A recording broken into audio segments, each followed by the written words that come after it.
Hey everybody, it's Josh at Walnut Ridge. This week I wanted to talk about something that maybe you don't think of, and hopefully this will be a good tip to help you out since we are in the winter time right now. A lot of people will store their units at a storage facility. Sometimes that could be decently far away from your house. So if you're going to pick it up, you might have to drive several miles, maybe even a long time, hour or so.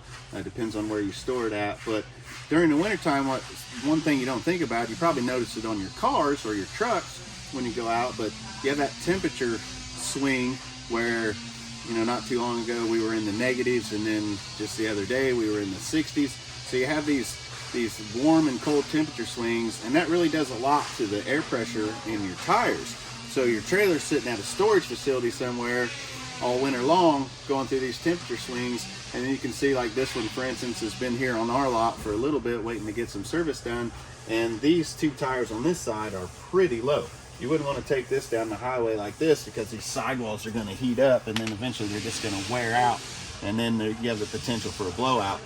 And this one has two tires that are this low. The other side not quite as bad, but you know, most of the campers you only have one spare, so you don't want to take a chance of having two blowouts on your way home, trying to get the thing home to get it ready for your first camping trip of the season, maybe in the springtime. So you pulled out your storage facility, you get there to pick it up, you have low air pressure, you don't have a lot of options to get some air in the tires, or maybe if a filling station or something isn't close enough to where you can use the air compressor there. So just a thought that maybe you throw one of those small DC voltage air compressors in your tow vehicle, or something that you can get some air in your tires if you need to when you go pick it up out of storage.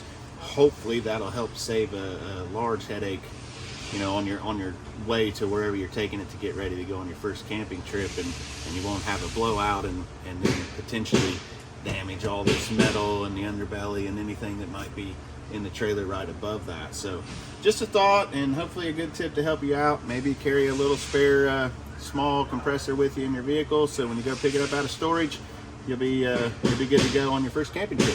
Thanks.